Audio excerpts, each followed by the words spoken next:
We'll be meeting again and again on this topic, as we've already held 5 meetings, and we looked at different types of governments, all types of government, because I think all the committee members wanted to learn of the different types. So with that, and we also we'll try to do this in several hours as we progress. And with that, I'd like to call the meeting to order, and if I could have a prayer by Mr. Jeff Shane. Everyone please rise. Heavenly Father, we thank you again for giving this committee an opportunity to meet.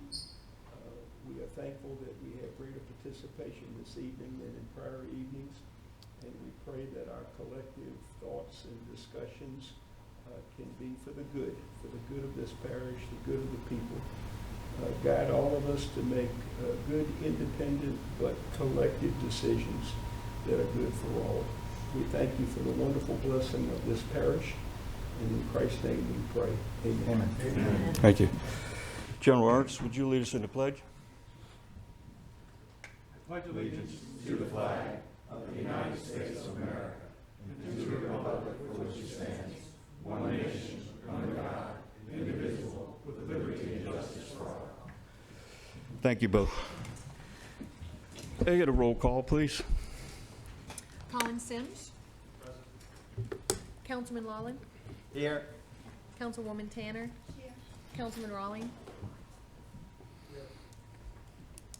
Ms. LeBlanc. Here. Mr. Shane. Here. Ms. Hayes. Here. Mr. Davis. Here. Mr. Delacroix. Here. General Ernst. Here. Councilman Impastato. Here. We have a quorum. Great, thank you so much. The first item is approval of the minutes from our last meeting. Hope you had the opportunity to review those, and I certainly would take a motion. So we have a motion by author, second by General. All in favor say aye. Aye. Any opposed? So moved.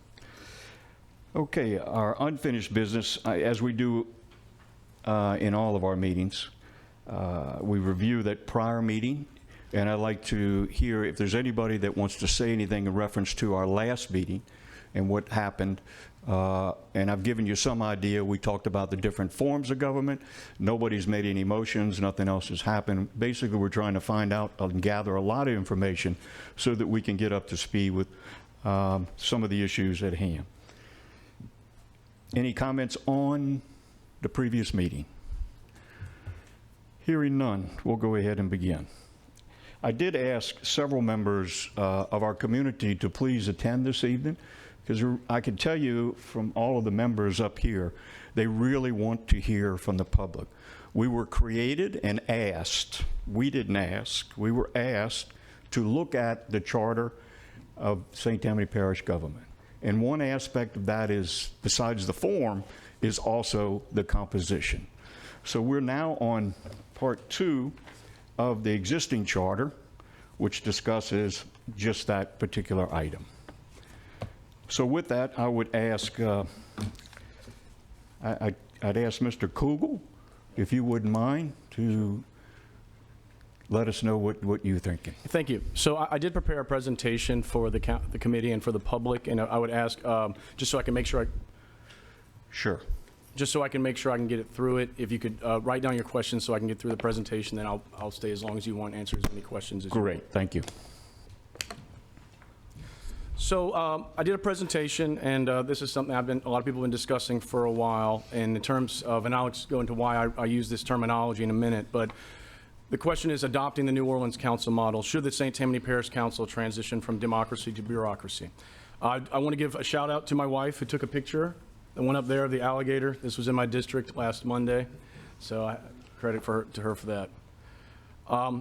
The first thing I want to start when basically going on nationally right now, when we finally have Washington, D.C. focused on cutting the cost and size of government with DOGE, some in St. Tammany are focused on busting the budget and growing parish government. Where are we now? St. Tammany Parish Council, right now the council budget's around $1.7 million. We passed a budget last year of $160 million, somewhere around there. We have 14 members representing approximately 18,500 constituents each, 5 full-time members supporting. So each of us get paid right now about $30,000, at least for me, I get $30,195 on my W-2. You multiply that by 14, you get $422,730. And then the 5 full-time staff, it's around $450,000 in salary, with our top staff making $127,000. So altogether, salaries for us are around $873,000. That does not include retirements or benefits or retirement. What is the New Orleans model? There are only 2 full-time parish councils in Louisiana, according to the Police Jury Association: New Orleans and Jefferson. Sorry, the phone. New Orleans, they both have 5 district council members, 2 at-large members. New Orleans has 91 staff positions, 73 are filled. Jefferson has 57 staff positions, I think around 51 are filled. Those are overwhelmingly full-time. They have a few part-time, at least in Jefferson. The 2025 council budget for New Orleans was around $15.8 million. The 2025 council budget for Jefferson was $8.8 million. And all this is just pulling their budgets offline. And it's important because I know that there's been, one of the things I've heard is that the big parishes, this is what they're moving to. East Baton Rouge is the biggest. Excuse me. I don't deal in herd, so just tell me what you want to tell Well, us. it said during the BGR meeting that you were attending it. So, okay, that's not Nobody important. said anything about that. I just want to make No, sure. I can cite in it. all fairness, just tell us what you'd like to Okay. tell us. Thank you. Sure. So the East Baton Rouge, the largest parish, has 12 part-time and no at-large members. So what is the cost of the implementation of the New Orleans model? St. Tammany Parish population is around 277,000. We have a $1.7 million budget. New Orleans, we're about 76% of that. Their council budget's $15.8 million. St. Tammany adoption of a pretty much identical model would be around $12 million. Jefferson, we're about 65% of Jefferson Parish. St. Tammany adoption of that model is around $5.7 million. But what would be more appropriate is to look at using current council staff salaries and such. As mentioned, Jefferson Parish has over 50 full-time staff. Orleans has over 70 with 91 positions in all. So let's say St. Tammany Parish is really, really efficient. We're just going to add 15 staff if we go to this full-time model with a smaller council. So assume 15 additional full-time staff will be added. Average salary currently of all our staff would be $82,000 a year. That's $1.68 million a year just in salaries. That does not include office space requirements, vehicles, et cetera. And then on the full-time council member side, you have 5 district members. I would say $135,000 each. And the reason I mentioned that, I'm going to get into more of that later, is that would be just above our highest paid staff member. And for each additional district, I know the Slidell Independent last week, one of my colleagues said 11 is the magic number, which would be 9 districts, 2 at large. You add $135,000 for each of those. 2 at large would make more than that, probably around 150, I would say. So that's $975,000 just in council salaries.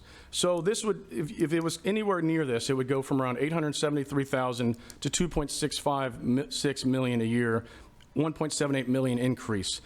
And that does not include benefits and retirement. And that's why this term has been bandied about, the budget busting boondoggle. This would cost a lot of money, and there's just no way around that.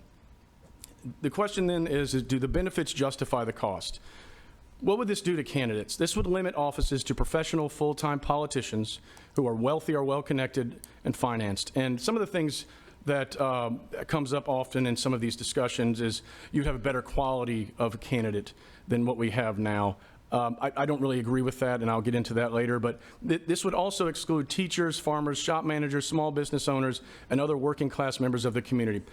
My predecessor, Mr. Smith, we didn't agree on a lot, but I really respected the fact that he was a teacher, and at the same time, he was able to serve his community on the parish council. That type of thing would not be permitted anymore, basically possible anymore under this model. One other thing that a lot of people may not be paying attention to is this would triple individual contribution limits. Once you go above 35,000 constituents, according to the ethics board, it's a $6,000 individual contribution limit. And then the question is, what is full-time? Really, I see that is kind of a misnomer, and I'll get into why. This is really, in my view, a massive pay increase and more staff, not necessarily more work, and will ensure less accessibility for constituents. One of the Orleans at-large council members and one of the Jefferson district councilmen are both full-time private attorneys. You can go to the law firm webpage, you can see them on there. This is not something hidden, and if their constituents are fine with it, I really don't care. I want people to understand that full-time does not necessarily mean this is only going to be your only source of income. I see this, as I've mentioned, as converting a democracy to a bureaucracy. Constituents will only interact with unelected bureaucrats, not their elected council member unless they're a major contributor. And things like HOA meetings and, for instance, for me, Pearl River Town Hall meetings in the evenings and such would likely be attended by staff, not the council member. And then the question that I've asked going up to then now is cui bono, who benefits? The constituents. They would have less access to their council member. They would interact with a bureaucrat instead. This would exclude access only to the wealthy and the privileged. There would be less independence in council members due to far more money being required to run for office. Rural area representation would be diluted as population centers would dominate. The town of Pearl River unanimously passed a resolution in opposition to reduction, and it may trigger a tax increase, which would be an increased tax burden for less representation. Who would benefit? The lobbyists, the special interests, and the big developers. More expensive races would mean only the rich and well-connected could run for office. It's far easier to influence a majority of 4 than 7, than 4 of 7 than a majority of 8 of 14. And as the former parish president of Jefferson said at one of these meetings, I think the second or third meeting, Jefferson is built out. This effort I see is largely an effort to cityfy rural St. Tammany Parish to become more like New Orleans and Jefferson Parish. How do we know this is the goal? So the stated problem, my colleague Mr. Laughlin said in the Slidell Independent in September, he works 40 to 50 hours a week as a councilman. Mr. Impostado, you said in January of this year, said to do this job correctly, you need to put in 40 to 60 hours a week. And what is the solution? Mr. Impostado just this month, a smaller full-time council would have more support staff to deal with an increase in number of constituents. And I think that's the issue here. What is support staff? I see that as a euphemism, as I've stated, of full-time unelected bureaucrats. Dozens and dozens. All you need to do is look at what Orleans and Jefferson have. Jefferson has over 50, Orleans has over 70. I see this as replacing democracy. Elected representatives closest to the people with bureaucracy, dozens of unelected full-time government bureaucrats. And my question here is just, if you don't have the time for 18,500 constituents, if it's already a full-time job, you're already working 40 to 50 hours a week, how are you going to handle double that amount? What is the public's perception? And is this just theater? And this issue has come up a lot. Mr. Davis, you know, you are the chair of this committee. You are also the executive director of the North Shore Business Council. And that's that they have lobbied for this change. You have a study commissioned. You have, if I could. I'll let you finish, and then I'll address your question directly at me. Okay, but it is commissioned a study. It's online, part of this, that does argue that Orleans. We want to know what you're thinking, not accusations about any members or anybody in the public even. Okay. I don't quite understand this this wanting to. Does your study say that Did you not see us, the gentleman sitting there and myself, when we went to BGR's thing, and I said what I'm worried about is the rural constituency and our minority communities. Okay.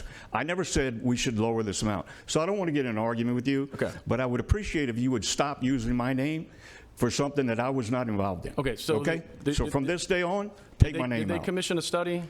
I didn't. Did I wasn't even there when they did it.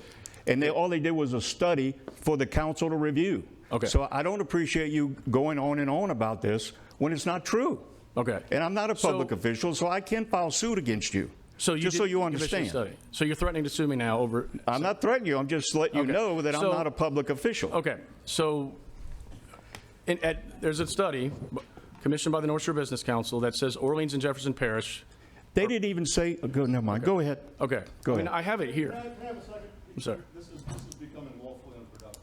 Yeah. And let's just Mr. let him have. Can you press your button so I can turn your microphone on? Request to speak. Please let him, you just have his presentation. Please continue. Yeah, thank you. And then President Cooper, the first meeting, did mention that there should be probably 1 to 3 items, about 3 items on the ballot, one of which should probably be the council size. This has been the #1 issue for the first 4 meetings. The East Baton Rouge suburb, St. George was brought in, which one of the remarks they made is it should be a 5+2 full-time council. And as you may know, on Saturday night, their home rule charter actually lost by about 10 points. Attendees have remarked that it seems minds are made up and there is no interest in what the public wants. There is public concern that promises may have been made for future political support for those seeking higher office of northern and southern at-large support if this gets approved. What about at-large? This is a item that comes up a lot. Cooper, Yes. if I missed, I have poor hearing. Press your button. If I could finish. No, I'd like to make sure, I want to make sure I hear you. Did you say minds are made up? That is the perception. That's what I believe. No, but did you just direct to me in this committee? I do believe mines are made up. Thank you, Okay. sir. Because you probably did just make up my mind. Okay. I'm sure I changed You it. did a good job. I'm sure Okay. I changed it. Okay. You did a good job. Okay. All right, let's I'm sure get I back changed to it. Just finish your presentation. Okay. What about at-large? Is it worth the cost? At-large would further dilute rural representation and allow at-large council member to overrule your district council member. It would exacerbate the east and west divide. It would be prohibitively expensive. Staff, cars, offices, salaries. More parish-wide races would pour political money into St. Tammany. It would provide professional career politicians with musical chairs to navigate around term limits. You could never get rid of us. And when I looked into this a little bit more, apparently St. Tammany did have at-large several decades ago. And I mean, it's why would we go back to that if we decided it didn't work out for us? Who is complaining about the current size? The solution in search of a problem. What we have now is less expensive. We have 5 to 6 full-time staff instead of dozens more. Jefferson has, like I said, 57. Orleans has 91.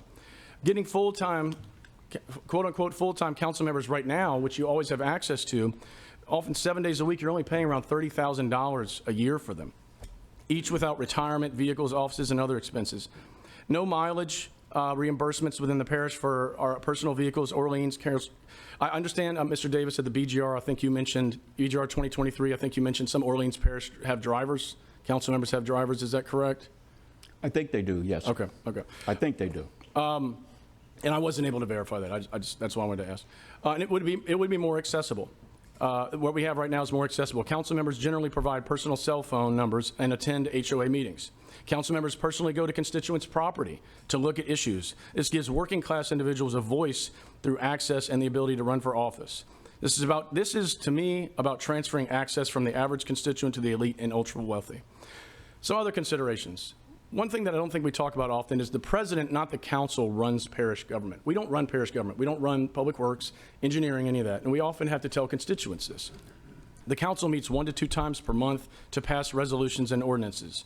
If you want to better balance the branches of government, as I hear often discussed that the council is too weak, you should change the president from an appointing to a nominating authority for boards and commissions and permit the council to remove presidential appointments with a supermajority. And then some additional thoughts. All discussed proposals would significantly increase costs and decrease representation. It is 2025. We are a Zoom generation. Our constituents want us visible in the community, not insulated from them, sitting in an office all day, answering the phone. That's what people don't like about DC. It's far from the people.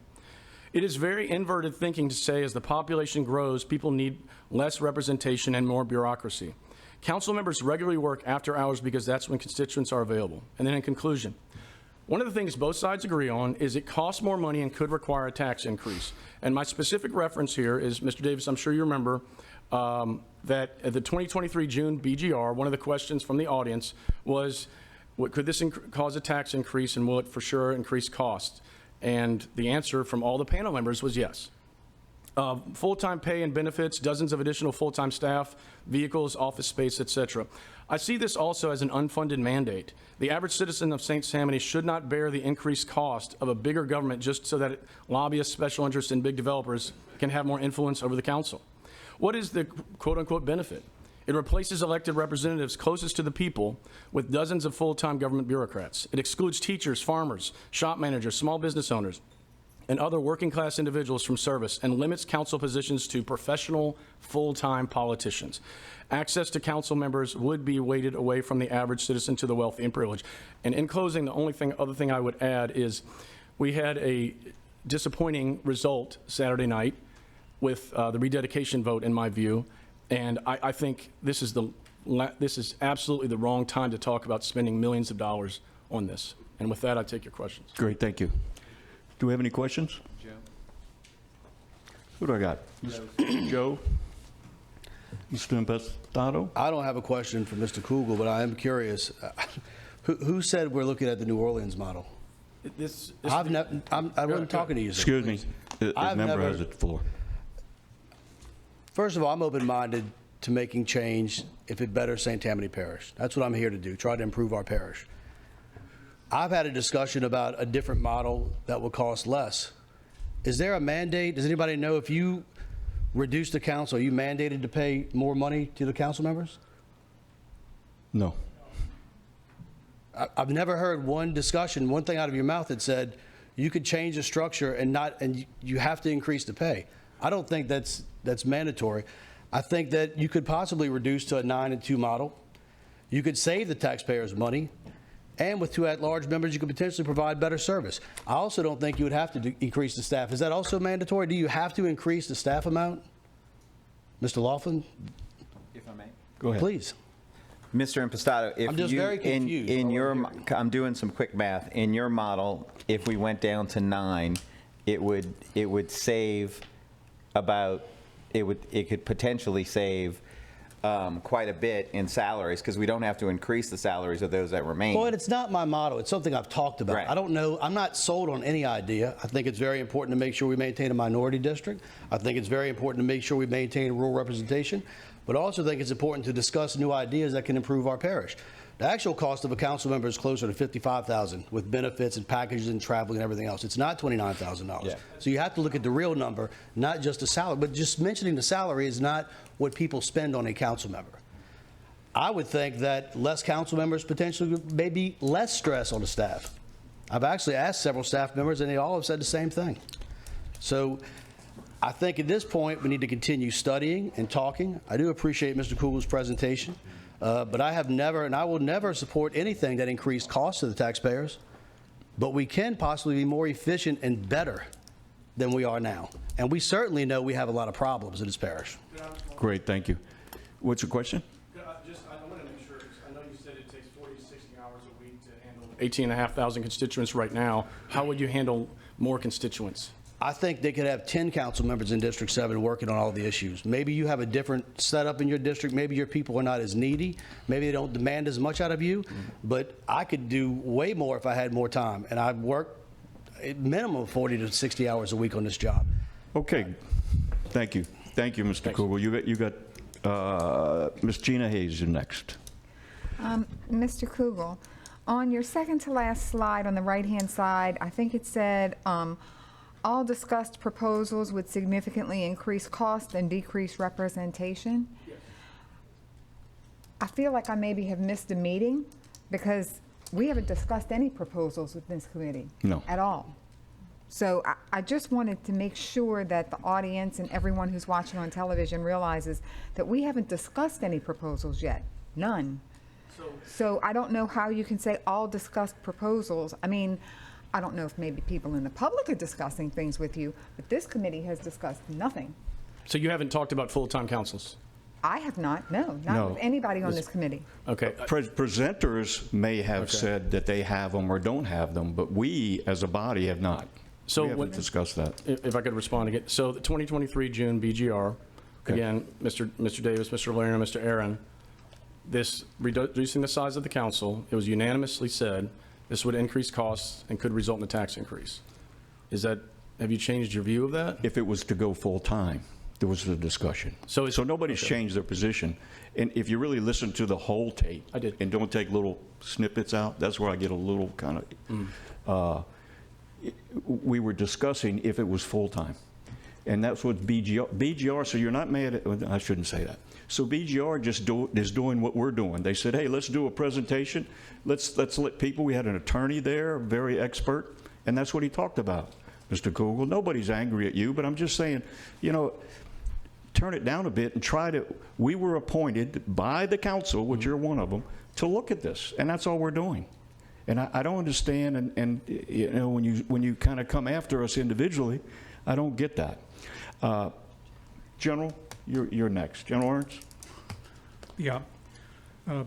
You put a lot of work into this briefing, and it shows that you're obviously very passionate about what you're presenting. In the business I grew up in, when I was a briefer, and you grow up from the bottom up in the military as a briefer, brief various topics, decision briefings, information briefings. What I learned was, if you're going to do a briefing, whether it's decision or information, you cannot underpin your briefing by assertions that are not based on fact that you can present, or assumptions which are not founded. So, and that's what I see here. There are a lot of assertions and a lot of assumptions, not necessarily backed up by fact. A lot of speculation, but that's not fact. Okay? That's my observation of the briefing.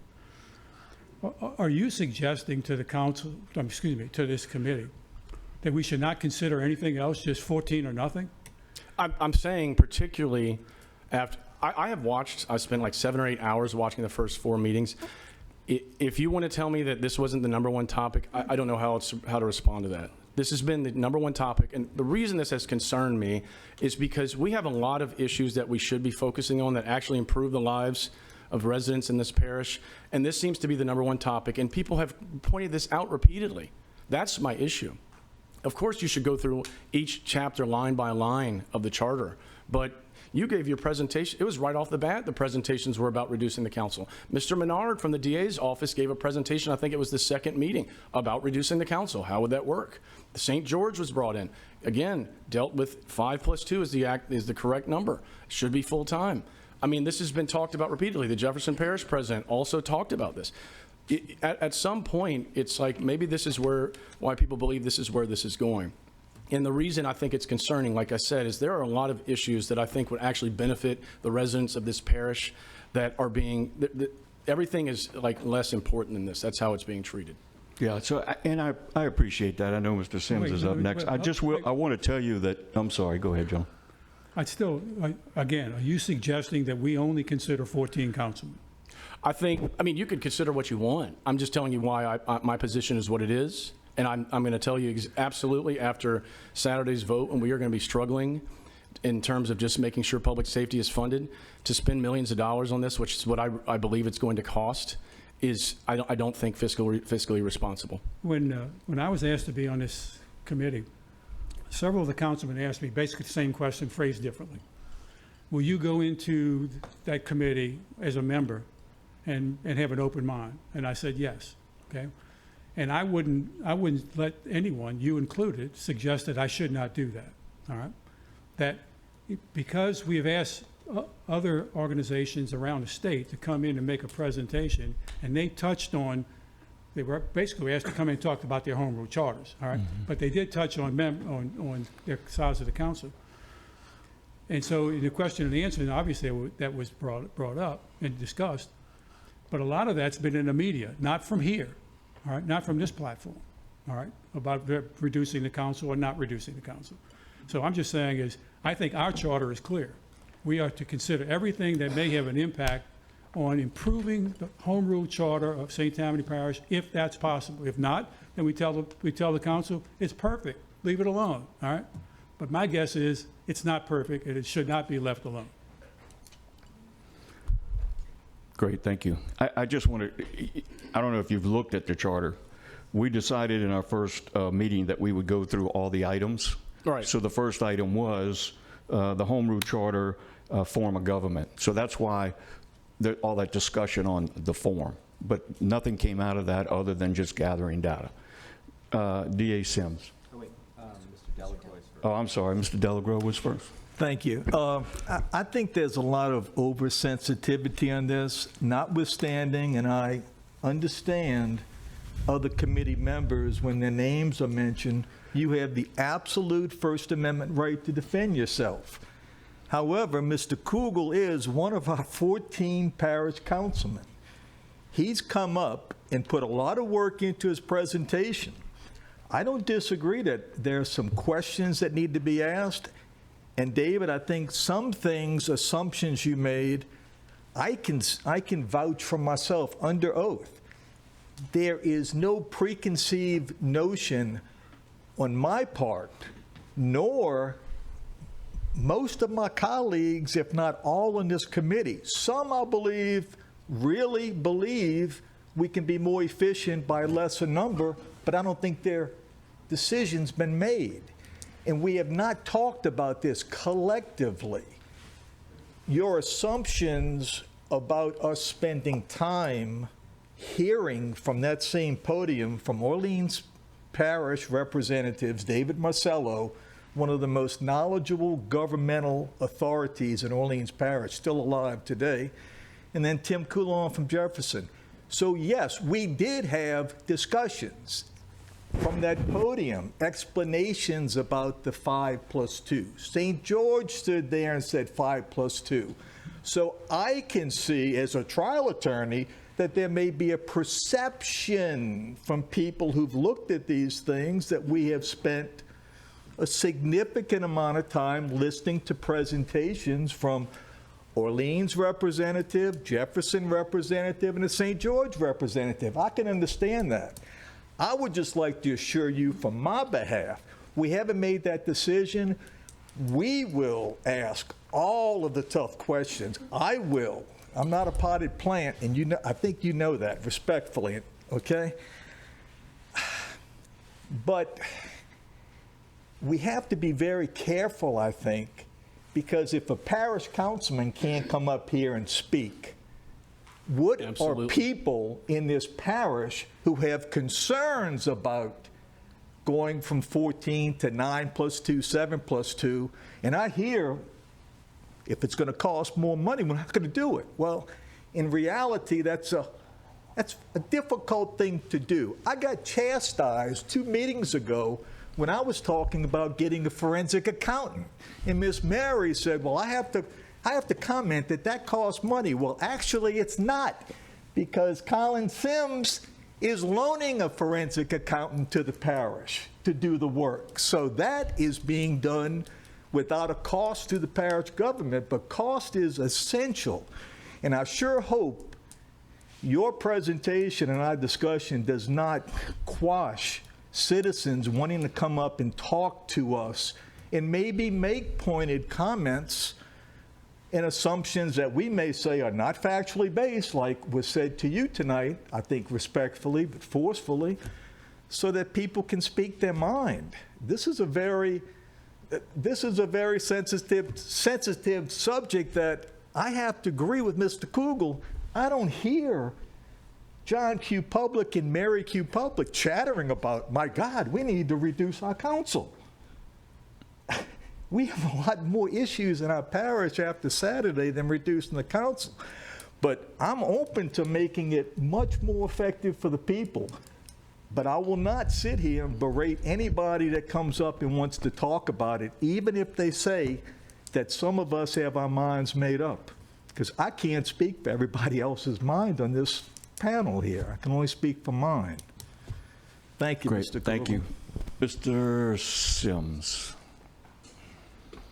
Yeah, and that was kind of, if this is working or not, that was kind of the reason why I interjected is that Mr. Kugel came here to make a presentation. I think it's fair for him to be able to get through the presentation. We can all get to our questions, hold our questions or comments, even if it's commentary or on Mr. Kugel that we feel is inaccurate. But the presentation was well done. It doesn't mean I agree with all of it, but I think it was well done. I don't think anyone, at least in my, I'll speak for myself, have made any conclusion. The only conclusion that I'm going to pre-make in any of this is that anything that raises the cost of executing the people's business at this point is not something that we can advance. Everything that we do has got to be at a minimum either a cost savings or a cost neutral impact to the taxpayer. I don't think necessarily reducing the size raises the costs. I don't know the answer to that. I don't think anyone's even concluded that reducing the size is the right path forward. My understanding is that everyone is getting a sampling of different forms of government, and everyone that's going to come before us, I assume, has participated in different types, whether it be a type that we left behind, a type that we're advancing to, meaning that police jury system to now a real parish government, and all the growth and the pains in doing that as we expand and grow as a parish. I think your point is well taken about making sure that all parts of the parish are properly represented. I don't know if the size of the council being higher or lower impacts that directly, as long as you have dedicated people that are elected to do it. Maybe it does. I don't know the answer to that. I think at the end of this, I hope that the goal of everyone is to find the right form of government for St. Tammany Parish, and to make sure that we have the right tax structure, ability to fund it. All those things are critically important at this juncture, not just the structure. We could walk out of here and come up with a completely different structure, and if we don't have the money to fund it, we're really wasting our time. To the extent that we do have the proper funding and we are able to come up with a good tax structure in this parish regain the public's trust, effectively spend their money to fund all things that are needed for this parish. The form and structure of government will be important in moving forward and growing as we grow as a parish.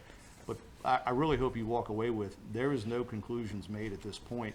There's not enough data collected to make a decision. I really believe our job here is that of a fact finder and to present information to the council, which you're a part of, to ultimately make a decision based upon the data and information we find and give our opinion in our various experiences that we all have. Mine's limited to prosecuting criminals. But when with those experiences, make a recommendation to the council that you will participate, and everyone who's not up here, in deciding what's the best thing for the parish. That's a long-winded answer. I'm a long-winded person. Great. Thank you. Could I ask one more question, just clarification? Yes, sir, and then I have another committee member. Go ahead. I know Arthur and Joe, I know you have discussed the full-time and the Slidell Independent Fox 8. Are you guys now saying you're wanting to keep it part-time?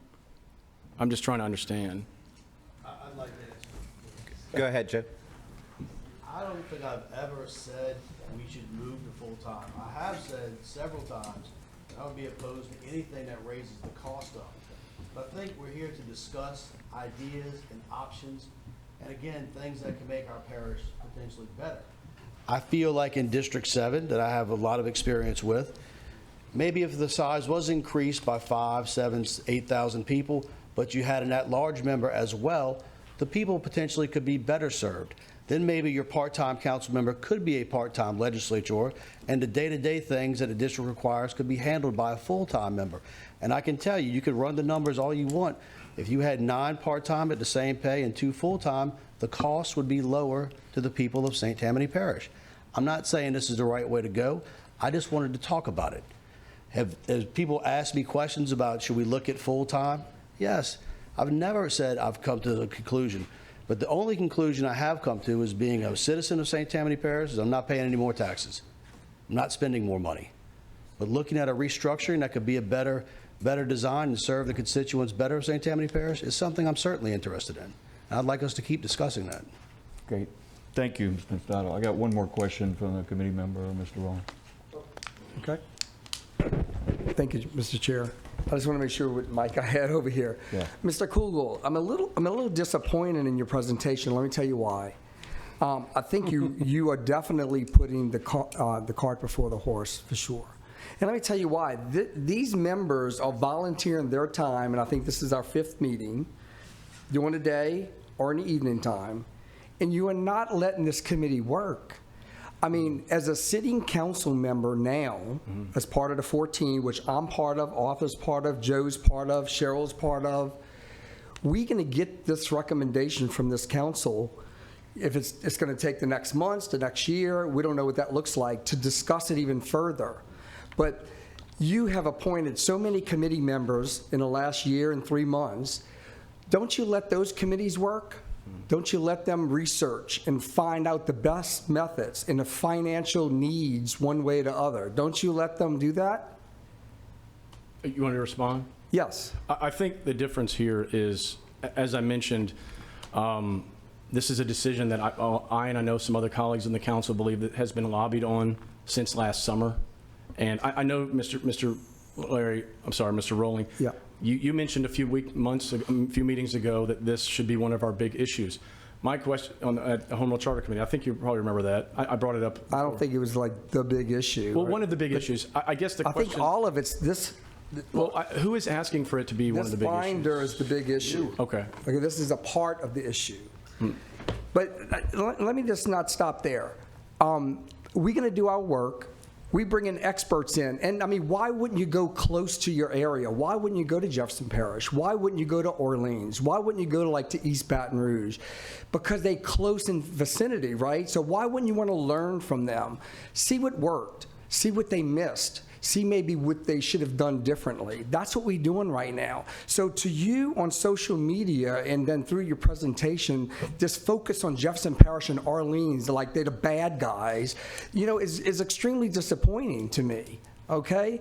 Another thing is, wouldn't you want the citizens of this parish have a right to vote a yes or a no on a reduction, that's going to tell the tale. That's the beauty of democracy, right? So wouldn't you want them to do that? So regardless if this committee comes back with a 9 and 2 or something different, or keep it at 14 or keep it at 11, wouldn't you want every single person in this parish have an opportunity to say yes or no and not look at it as a 14 panel, just council? I would respond to that saying, has been very clear, I'm not going to support a fiscally irresponsible, unfunded mandate that's going to be on the backs of the taxpayers. You're not giving us a chance to find out if it's going to be funded properly. I'm answering your question, and you asked about me voting to put it on the ballot. I'm not going to support some fiscally irresponsible, unfunded mandate, and so we can try to put it this. Let me tell you again the perception, because I've heard people tell me this, that sometimes we put things on ballots that we know are going to be low turnout because we want to get a certain result. People talk about this all the time. So I'm not going to support some fiscally irresponsible, unfunded mandate. I think we're with you. We agree on that. Right, we do. Let's close with that and agree on that. Thank you very much. I would ask, we want to keep moving. Mr. Marino was a previous council member, and we'd like to know, because I think you were involved in the creation of a charter commission too, so evidently there were some issues, and we'd like to hear those. Thank you, Mr. Kugel.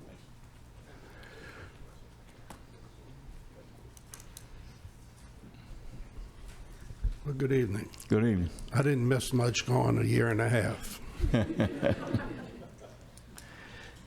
But before we get started, this is exactly why I brought it up about a year and a half ago, right before I was ready to leave the council. This issue needs to be debated, as Mr. Rollins said. This issue needs to come to the voters and let them decide.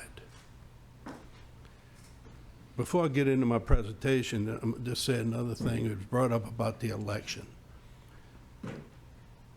Ladies and gentlemen, I was here for 8 years.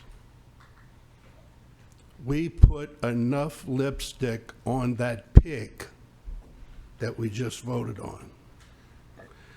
By doing and looking at your charter and making changes to the charter, you may be able to get the citizens to vote on exactly what you had.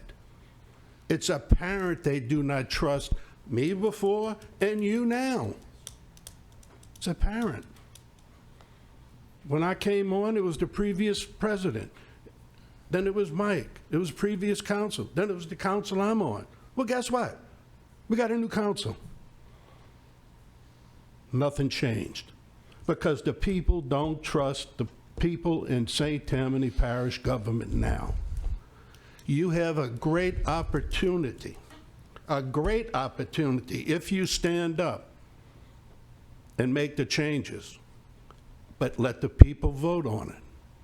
That may be enough to get you over the top. I'm sorry for that, but I had to listen to a few things and I wanted to get it off. But anyway, thank you, Kevin. Thank you, everyone, for inviting me to come up. I'm just going to read a little brief statement, and then I would love your questions, because if I went through all of the reasons why I thought this might be a good idea, and by the way, I haven't made up my mind whether it's a good idea yet either. But when has it been bad to bring issues up to discuss? When? It's ridiculous. Okay. Many of you are likely already familiar with some of the number and data when the parish transitioned from police jury to council in that format in 2000. The population was 191, now it's 265 or maybe over, I don't know. But we have grown. St. Tammany's the 4th largest parish in the state. Maybe we should start letting the citizens see that and moving forward in that direction. In my opinion, that St. Tammany Parish has reached a population level and density that would be better served by a smaller body of full-time council representatives. More specifically, I think reducing the districts from 14 to 5 and adding 2 at-large members. That's my personal opinion. Throw it in the damn garbage can. This is not a groundbreaking idea. Highly populated communities across the United States continue to trend in this direction. And I think the residents of the parish should be educated on the potential benefits and allowed to vote on the issue. I believe that transitioning to full-time council representatives will ensure that citizens have access to their council representatives during regular business hours and later on. Sometimes they don't have the regular because someone's in a courtroom, someone's in a schoolroom, someone's doing something else. And you have to wait till 5 o'clock in the evening or 4:30 to meet. Is that fair for people paying taxes? I don't know. They have to make that decision. Allow council reps to make parish work their primary focus. Let me explain that why. When I was here, you come in, somebody said we come in once a month and vote on things. Well, how do you get to vote on those issues once a month? They are decided by the administration and given to you. Where's your input? Where's your discussion? If you had 2 permanent men here, men or ladies here, they could work directly and advise the other council members exactly what's going on. But you just need more communication, and this would allow it. Allow more and better communication between council and state elected. There will be a potential concern to address, and without public input, I cannot speculate on why that might be. We're going to have a number of them. I heard a few of them tonight, and they're all legitimate. Everyone's legitimate. Allowing the citizens of the parish to share their thoughts and ask questions throughout the process would provide a unique opportunity to create a parish council system that the voters want and trust. Most importantly is trust. A lack of satisfaction with how St. Tammany Parish operates is not new. There was just as much criticism, as I said earlier, of previous administrations. The same goes for the current and previous council makeup. The results of the last election made it clear that residents want to be better represented, and I believe they are looking to this Home Rule Charter Committee to create real change that they can support. And just by listening and looking at the makeup of this committee, I know most of you all very well. It's a fantastic committee. Fantastic. And I guess President Cooper put it together, Gina, I'm not sure. But anyway, it's fantastic. And I know you all will look at it and come back and give the people a chance. Because, you know, and we've all heard it, we've had elections. Well, I want to vote on this, and then when you want to give them a vote on something, well, we shouldn't vote on that, okay? But I'm a firm believer that people should have the right to vote and to decide what they want. So with that, I would love to answer any questions, specific questions, rather than me going down why I think it should be A, B, and C. So thank you, Mr. Chairman, and thank you, members, and I applaud you all for doing it. You have a great big task ahead of you, and God bless you. Thank you for your comments. We appreciate it. Any questions for the gentleman? Members? I have a question. Go ahead. Mr. Ernst. Mr. Ernst will be next, yeah. Go ahead. Mr. Lorino, good to see you again. I know you served multiple years as chairman, and I had the fortune to serve as chairman last year. Would you say that the demands on the chairman are full-time?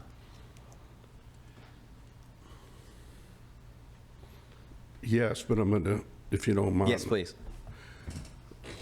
Well, I served 3 years. That's why I think it's very important to have full-time council members. Why? When someone couldn't make something or they couldn't make a meeting, they would call and say, can you do this for me? I have a class to teach, i.e. Mr. Smith. Okay? But I was able to be here all the time, and I was able to do it. And it just showed me that as hard as people work on the council that we have, and Mr. Kugel's absolutely right, you know, we have teachers, everyone, but that's their full-time job. And St. Tammany people deserve a full-time council. If you reduce that number, as I said, to 7, cut these salaries in half, you're saving money right there to put towards it. But the answer to your question, yes, Arthur. Yes, sir. Thank you. Thank you. I'm sorry it took me a little. All right, General. Mr. Reno, thank you for the presentation. Your opening statement, outside of your presentation, I absolutely agree with. In the years that I've been with CCST, before that CCL, it was our belief that what was missing was efficiency in the government. It wasn't that the government was bad, but the people lost trust because it just was a burdensome process that you all had to go through. So I think one of the things we talked about early on here was it's not just Section 1, the council, Section 2, the executive, it's the whole HRC. And if you take it as a whole, and you say you can make this little change here and this little change, maybe that big change there, you can do something that maybe will engender a little bit more trust in the people. I absolutely agree with you. In your model, in your presentation, 5 district and 2 at large, for all full-time. What would you consider if you had 5 or whatever another number is, and they were part-time, and the at-large were full-time?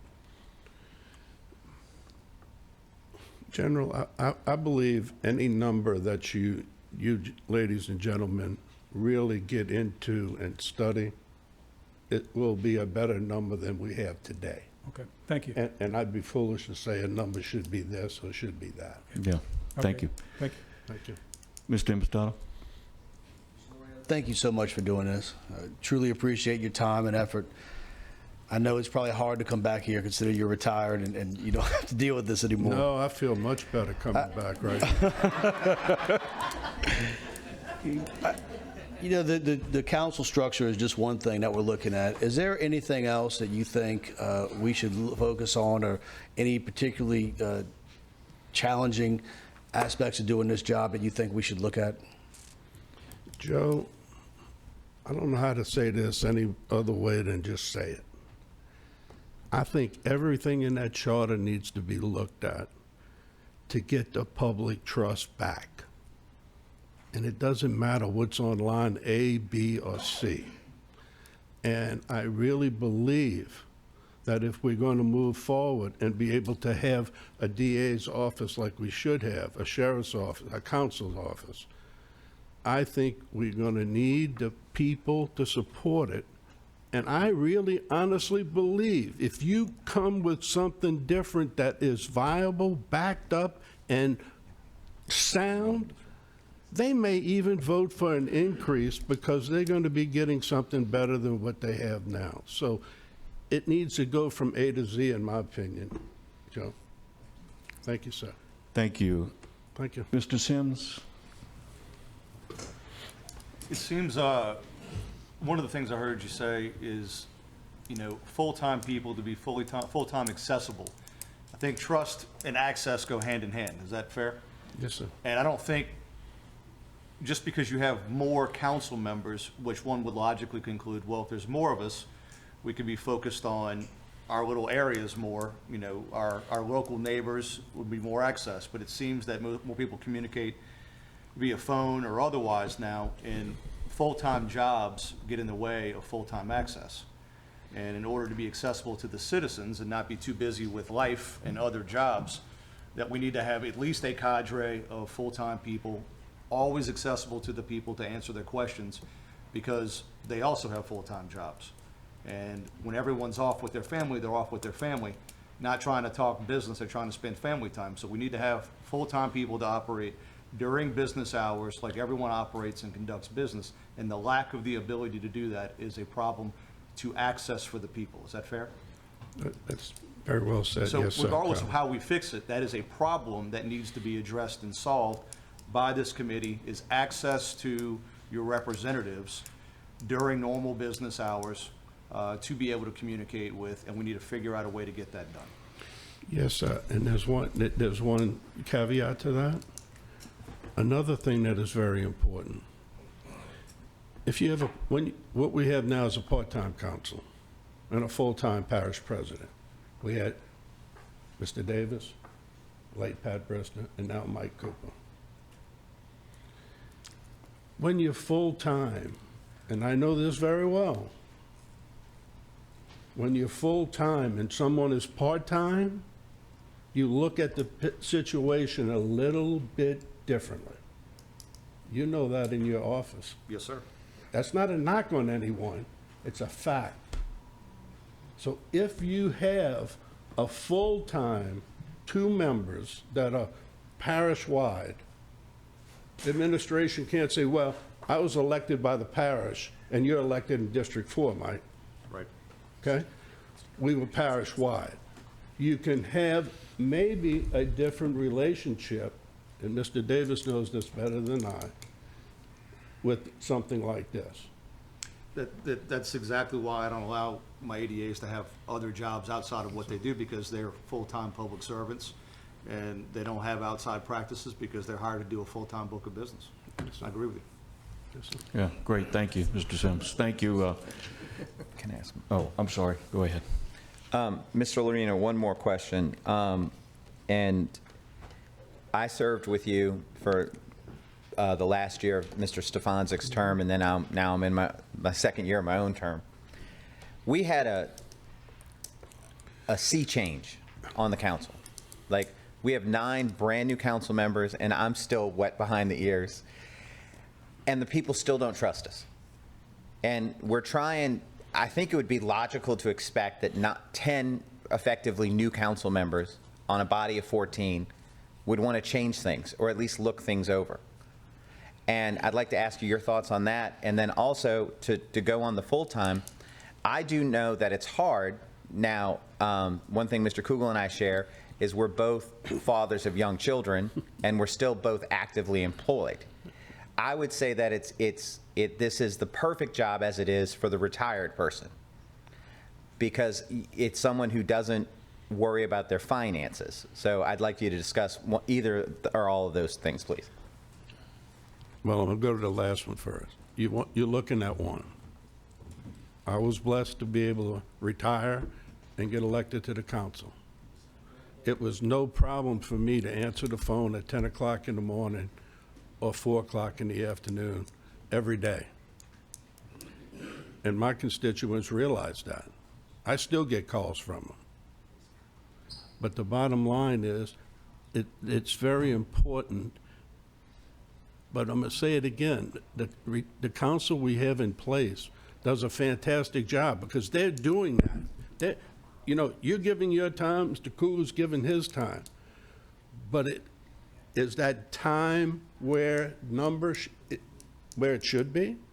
Or is it below? Or is it above? If you're retired, it would be above. If you're below, if you're working, it's naturally going to be below, because you have to take care and provide for your family. And the new council, I don't know what you were asking there, Arthur, about. We didn't expect us to try to change things. We're all brand new. Well, the answer sometimes, first off, all you're doing is looking at it. And if it should happen to pass, if you ask me, it wouldn't go in effect until a new council and a parish president was put in place back then. And I don't know if you could do all of that. But that's the time to do it, to give everyone a chance to still work together and get this thing done. But that's the things you guys, ladies and gentlemen, need to look at. This is not cut and dry. As I said, Mr. Kugel, I hadn't made up my mind whether it's a good idea. But I know one thing I made up my mind about. I'm sure in the hell glad that we're having a conversation about it, and everybody in this room deserves to have a conversation about it without being accused of anything. So, thank you, sir. Okay. I got 2 more questions here. I'll allow. Pat, press the button. All right, your mic's on now. Hey, thanks for answering our questions. I'm like agreeing with both individuals from their presentation. But But the one thing I'm trying to wrap my head around is, if we go to a smaller council, say you go 5 and 2, that's the number it's always thrown around, 5 and 2. The regional 5 would be increased by 2 point something, the amount of people. So access to their councilmen would be harder, in my opinion, because you are now seeing 36,000 people, probably somewhere in that neighborhood, that are trying to get to you. So then you do have to have more staff members. So then for this person to be full-time, which I don't disagree with, I think I'm full-time now. I'm retired, but I am full-time like you, because if I go to a luncheon, like I went to breakfast, sir, with you the other day and all that, that night I'm answering phone calls and doing emails and that. There has to be a discussion then about the money aspect has to be discussed. So what is a living wage for somebody that's going to be full-time? I don't know. I've heard numbers thrown around. I'm not going to put any numbers on the table. So that has to be discussed, like how much would you pay a full-time person to do that? The other part is, when I hear full-time, that means I'm going to a workspace. Now, I've been here a year and a quarter about, I don't see the workspace here. And I think you'd want to keep everybody together, like the council chamber, the president nearby, so you have communication like you're saying, Mike. So we really would have to spend some money, I think, to build out a little bit, even to the point where some people come here for different things, whatever it might be. Let's take the library board, for example. This place will be packed and you'll have people standing outside. So there's a lot of things to consider in that aspect. And then you got the retirement on the full-time wage and all that.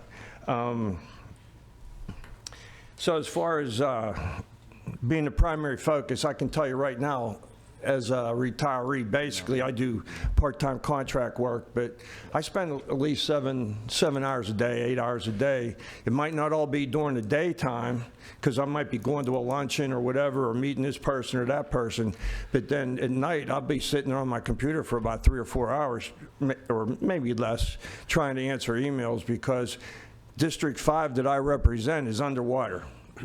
It's raining today. I'm going to be answering a lot of questions. I have one lady calling me all the time. She floods all the time, and you know, so I feel for her. I can't disregard communicating with her, so I'll do that again tonight probably. But anyhow, I see a lot of actually commonality between the two. It's just, I think we better start looking at the big picture, and if you do have fewer, you're going to have more full-time personnel with them to help them, and I'll leave it at that. Yeah, I think we all agree. I think we're just kind of gathering data. Mr. Kugel? Thank you, Mr. Loreno. Yes, sir. I did, to the study was referred to earlier, it did say the majority of councils in the U.S. are part-time. Going back to the full-time thing, though, I appreciate what Mr. Sims said as well about being able to make sure that there's people here to talk to. I just go to the only examples in the state that are full-time, and I just only looked at 2 members of one of each council, and they're also private attorneys. So I don't think you can assume that. It doesn't mean they're also going to have other source of income, other work. And then my question for you is, let's say we do what my colleagues maybe thinking about, go down to 9 part-time, 2 at large, or whatever the number will be. Does that make it more likely or less likely that you're going to be able to interact with your council member as now? Like right now, I have 18 and a half. Full-time? No, well, if you have. 9 and 2 full-time? So it would be, I guess, if you're going to give any council member more constituents than they have now, would they be more likely to, in the future, interact? Would constituents be more likely to? The question is, are they full-time or part-time? Let's say they're full-time. Well, if they're part-time, common sense would tell you it'd be harder.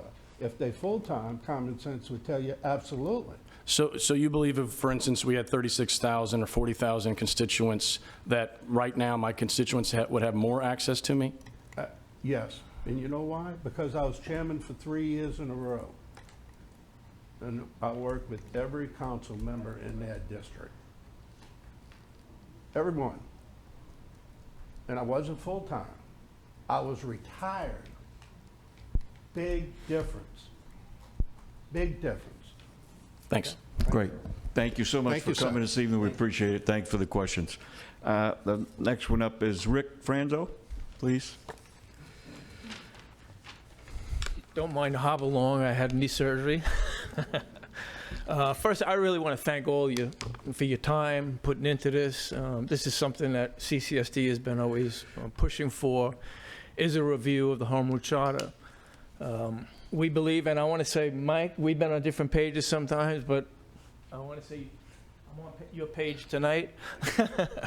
I think Mr. Rowling expressed my sentiments and CCST's sentiments well. And I think Mr. Kugel took it out of context. I think we all came here for one purpose, open-minded, to look and review, get the information, digest it, and then come up with opinions and recommendations. Nobody's saying it's etched in stone. Nobody's saying we got to have 14. Nobody says we got to have 9. It's your responsibility to do your homework, have it listen, I believe whatever you come up with, you got to have facts. You got to verify it, that this is the right way economically and makes sense politically for the people in this parish. We do need to prove efficiencies in this parish. We do need to have better, more, a government that is more proficient and really returns back to the public. And we've been struggling for quite some time, and I'd like to see this committee do its homework and bring it to the people. And I also want to say one thing too, which also troubles me, is that the committee's just going to come up with recommendations. But listen, it's the parish council is going to decide whether or not they even want to bring it to a vote. The parish council may say, no, we don't want to bring that. We're going to keep 14. That's what we want. But then again, they may vote to bring it to the people. Then it's the people's right to make that decision. If the economics are there, if the homework is done on the efficiency of what you guys determine is there, I think the people will support it. I think the people want to see a change. Listen, we've seen so many problems going on in this country. Locally, we've seen inefficiencies. Listen, what happened on Saturday was, in my opinion, devastating, and my heart goes out to the public safety, DA's office, particularly the justice system. But we also have built a lack of trust in government, and I think that was the result of it. We have to get back and prove ourselves that what we're doing is for the people in this community. And I think by you really doing your homework and coming up with recommendations that really make a difference in this parish, people will support it. And you'll have CCST support on it for sure. All we ever cared about, we don't care about what the numbers come back with, whether you want 14, 12, 7, 5, 2. We've always been in favor at-large of members. That I will tell you. We believe you need at-large, maybe 2 for the parish, 1 in the east, 1 in the west, or maybe 3. We believe at-large is really important, and these people will be voted on by the constituents throughout the entire parish and not just a select district. But whatever is decided, whatever recommendations you make still goes before the council, and you guys will decide that. You know, we're not going to decide it. We may not get that opportunity to decide it. That'll be up to you if you want us to vote on it in the public forum. All we care about is that you do your due diligence, be open and honest about it, and have the facts to back up what your recommendations are, and CCST be right there supporting it. And that's what I want to say, and I want to thank you for your hard work.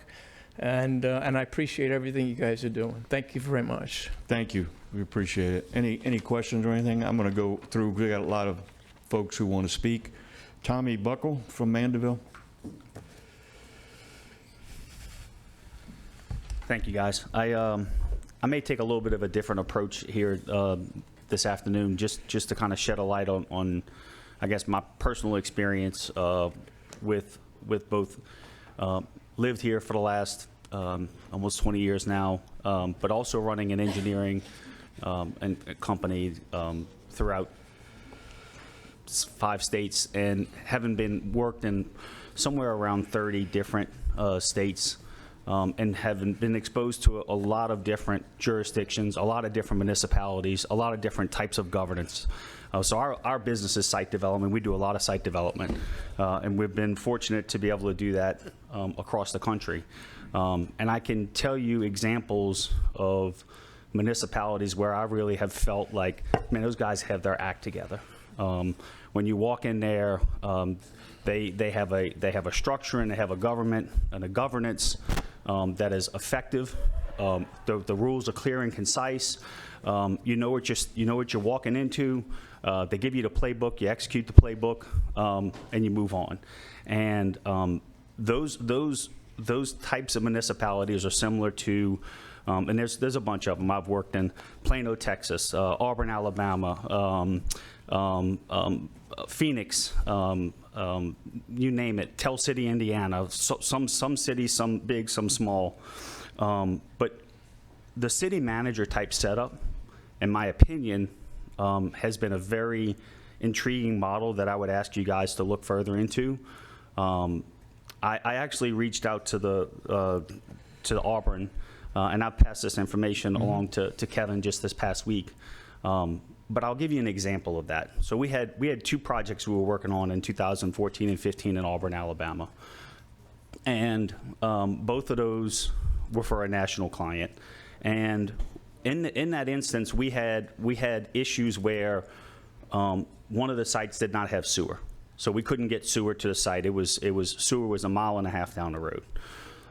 After going through the meeting, the city manager actually pulled us to the side, the developer, myself, and the architect, and said, listen, if we can work on a collaborative effort for you guys to extend the sewer at your cost, we'll work on some incentives to help on the backside, right? But that form of government, and the incentives were like TIFs or pilots or things that we already use. There are already tools in the toolbox that the development entities already use. But it was a proactive approach to know that city manager had that, right? And the reason I say this is the type of governance that's set up is intriguing to me in the sense that right now the way it works is, the council really doesn't have a lot of direct say into the administrative side, right? Under a city manager type setup, the council, whether parish or city, would have you, would select a city manager. They select a city manager, and that city manager, if he doesn't do his job, they get rid of him because he's a direct reflection on those elected officials to their constituents. And so and when you get a good city manager, a lot of these city managers last multiple administrations. For instance, the one in Auburn, Alabama lasted 26 years before he was replaced. The other thing I think it does, and that city manager manages all of the departments. He's in charge of all of the all of the different departments, the city departments, public works, finance, etc. The other thing I think that does is it also allows some nimbleism, some of the ability to be nimble in times when we go through different periods of our parish. Right, we've had natural disasters, we've had we've had changes over in administration, et cetera. To have some consistency, and I mean right now, for instance, the tax that didn't pass. Right, we have this pot of money that we technically can't tie into or we can't tap into because of how we have set ourselves up from a governance perspective. So, I mean, our needs are going to change as a parish continues to grow. And so, I ask, for y'all to be open-minded a little bit about that. The last thing I would say, and I'll leave you with this, and I'm happy to take any questions, is I also feel like that setup would allow for us to not have a loss with the change of administration, right? There's the ability to have some more consistency as it relates to being able to run the departments and to run a business. I'll give you a for instance. I would never walk into my business tomorrow and fire all of my VPs because the amount of information that would walk out of the door would cripple us. It's something to be mindful of as we continue to grow, You know, I think home rule charter, when I first started doing work in 2004 in St. Tammany Parish, after moving back from Atlanta, I was blown away about how sophisticated I really thought St. Tammany Parish had their act together. And that's still the case today. But I think we outgrew what would put us in that position. And I think as we continue to look forward, we do need a form of government that allows us to be a little more nimble, and that allows us to have a little more stability, and that in 4 year changes in administration, that there's some consistency that is still there in all of the major departments that are able to be managed. So I just throw that out there as information and what I've observed and seen, having worked in this line of business for the last 20 years. Great. So. Thank you so much. We appreciate you coming to tell us that information. We're grateful. Thank you. Thanks. And now my eye doctor. I didn't tell him to come. He's retired now, so and I can see very well. So thank you, Dr. Benson. Andy Benson, Slidell, Louisiana. Number 6 Log Cabin Lane, all that. Anyway, I know many of you, and I look at things as issues. I don't really have any deep animosities. I live with issues every day. I'm well married. She's my warden. Don't go there. She's a cat. She watches everything I do. So, at any rate, so I want to point out a few things. These are all opinions, so they're not based on facts like General Ernst was asking, because I'm not privileged specifically with facts, because I haven't come out of this committee yet. Facts, facts, facts. Well, there's a couple of them that have come out as a result of some of the meetings you've had and the recordings, and I've listened to them. But we're not going to go there. First thing, and this has nothing to do with this specifically, is a book that my daughter pointed out to me that I got, and I read most of. I don't usually read a whole book. I usually read the first and last paragraph each chapter, and that's what I do. Because there's a time element. I'll be dead in a few years. I'm 73, so. And it's called The Courage to be Disliked. I recommend it to all of you. It's very simple. It's written by 2 Japanese authors. It's simply written. Kugel, who I know well, pretty much. Well, if you can know David pretty well, I know him pretty well. He has that, and I'd appreciate it if y'all would just acknowledge that. Because there's a toughness about him that just drives me crazy, but he's tough. And perhaps we might all agree that contrary opinions can be pesky, and they sometimes get in the face of us getting stuff done in anything in life. And I'm sure most of you would agree with that. And I'm one of those, I'm going to call myself a simple citizen, because I am. But I have a personally uneasy sense about this issue. And I'm not preventing getting this committee to do its work, because the committee's going to do its work. I don't have any authority over anything. I'm just a person that's allowed to talk today. But I do have an educated citizen sense and the right to speak here without intimidation. As a previous speaker tonight indicated, whom I believe is now a citizen of Orleans, and our voter there, whom I spoke to a few minutes ago, tonight said this is an 18-month-old issue. And if you ask, why would Benson know something about it? Well, councilmen talk, no names given. People that work for you talk, other people hear that, and all this stuff. You know, the walls have ears. That's just the way it is. And you know that when something's out there for 18 months, eventually it filters around. It's real hard to keep secrets. Even if you don't talk, somebody's going to talk. So, anyway, here's some pesky perceptions of mine to consider about the possible goals of this Home Rule Charter Committee. St. Tammany only has 2 major products to sell, and both of which Orleans and Jefferson lack. They lack it. We have large tracts of relatively virgin land. The development of that land most often benefits the people that own it, and most of them have a good bit of money. And also benefits rich developers, because most developers are pretty rich. And we also have something else too. Astute, excellent legal advisors to people that seek to develop.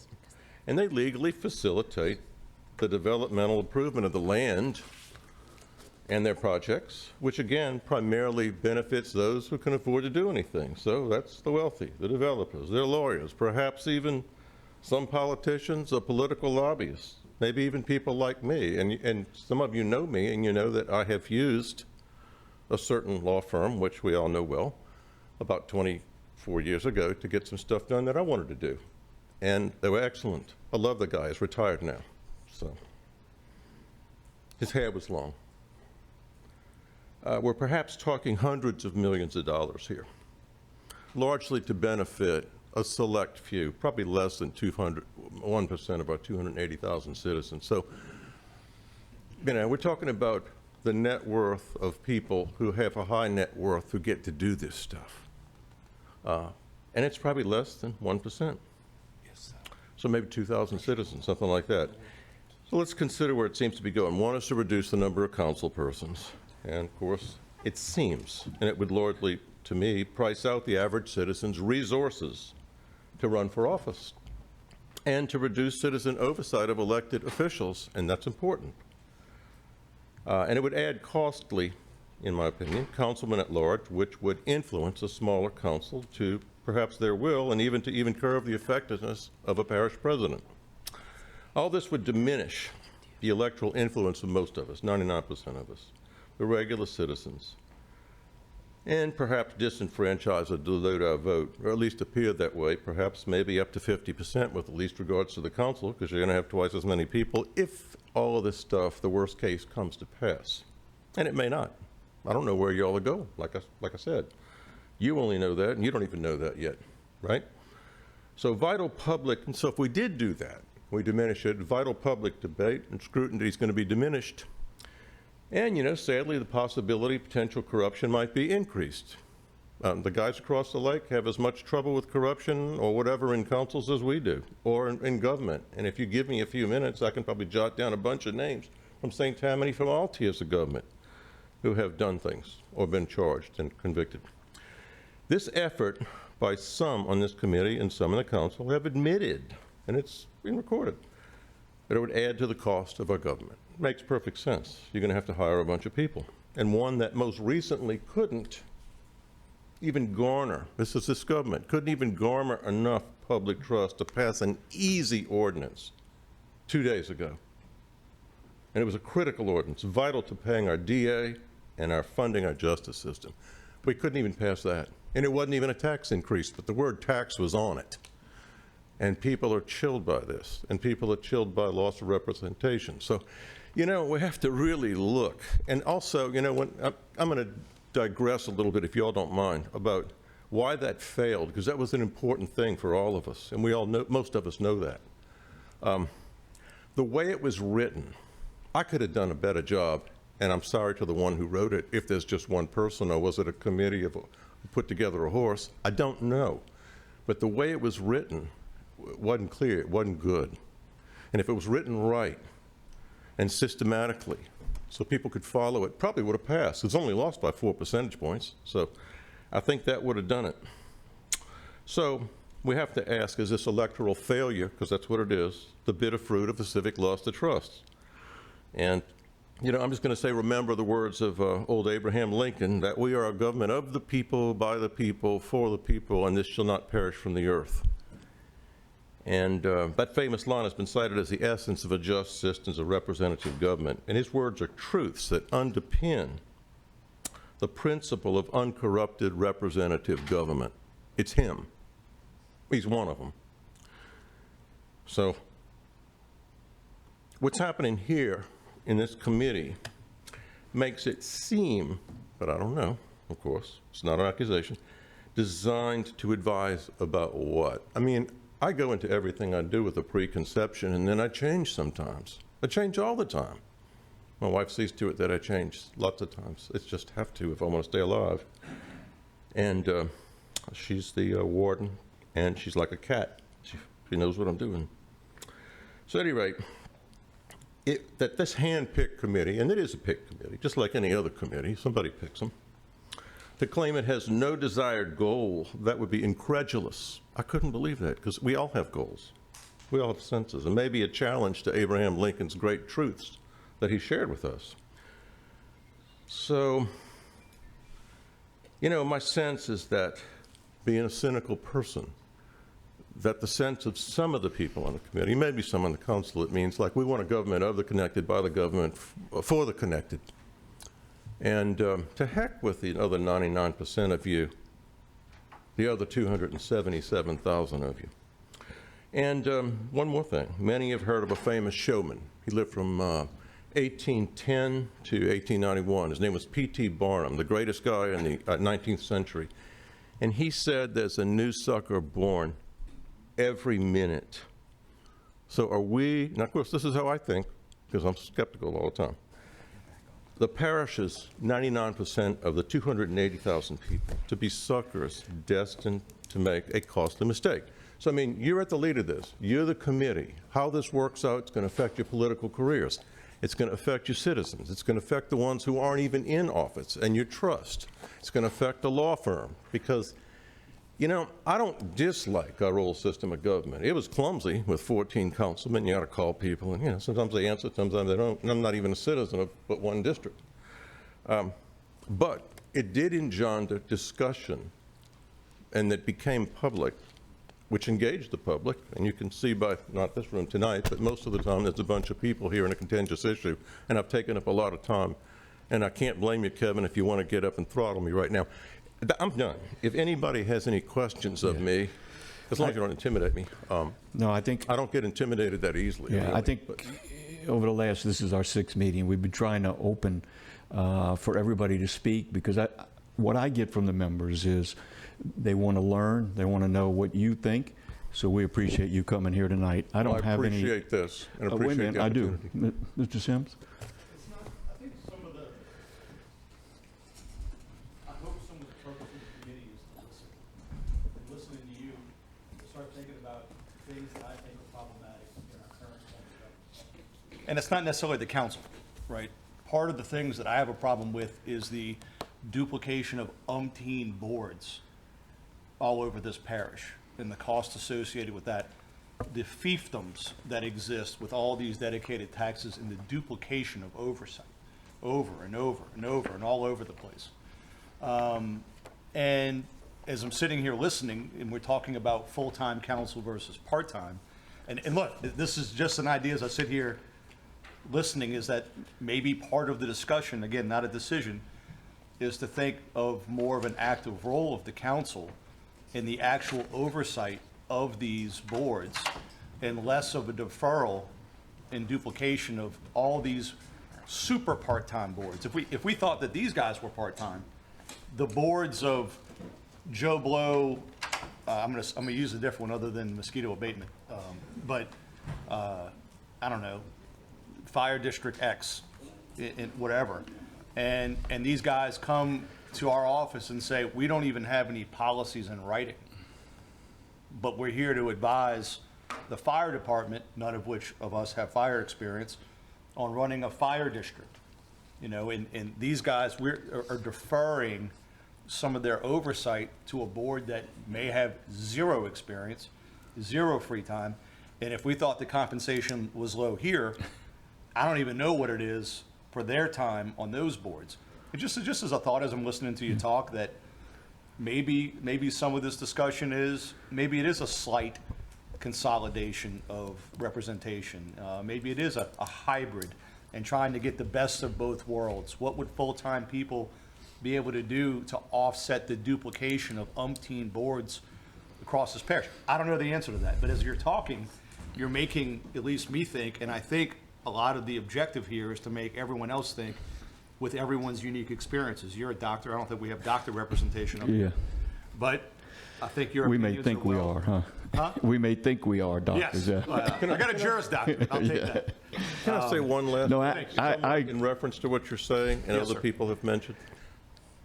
There is not a person, well, there's one, she's not here tonight, who has not been patient with me if I've called them. And I know they get called by the constituents. And it's a pain, but that's the job. Nobody made you do it. Yeah. And most of you are very good, even about calling back somebody who's not in your district. I know how hard some of you work. I would never want to do it. But you want to do it. You're a public service person. I was a doctor. I got paid okay.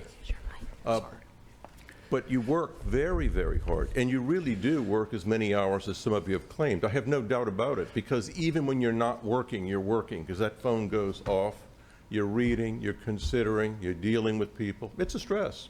Yeah. So, you know, as a citizen, I have no objection, I don't think they would, to your salary being increased dramatically, and your health insurance being made a proper policy. And, you know, there's a bunch of things around the edge that need to be done, but thank you so much for your Thank you, patience. Dr. Benson. I do want to follow up.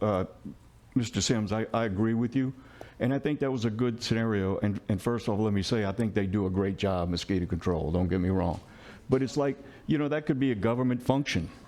I mean, why have, and I think there's some other ones like that too, that why do we have them when they could really just be an office down the hall and people could come? Go ahead.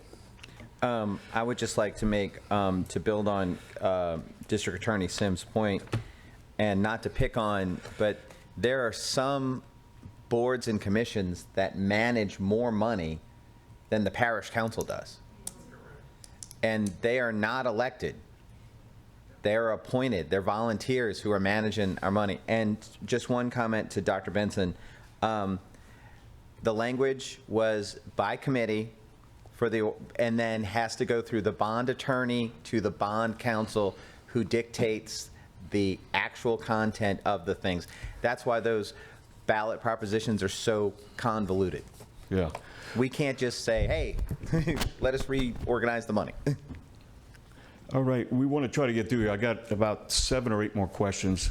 I'm trying to keep us about that 2:15, somewhere in there, because the lights may go off, because you know why.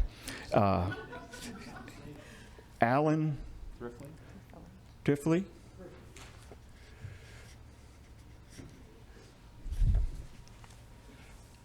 I want to thank y'all for the opportunity to talk on that subject.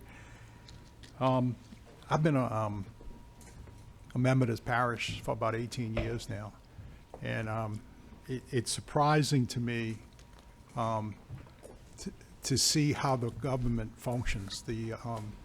And I don't quite understand all the different functions, but it's very surprising to me that, to me, it seems like there's a power struggle all the time going on between the president and the council. And this council, the present sitting council, you know, it was refreshing to see a cooperative sense of being cordial to one another and listening to one another. And I really appreciate that from a citizen. I just wanted to say that, okay, to get that out. I have for you a BGR report dated from 2002. Now, right away, don't throw the baby out with the bathwater. And I have copies for everybody, okay? To save you the trouble of, it's a great read, and the points are still apropos today, okay? But if you want to see the executive summary, go to the last page and they make 4 points.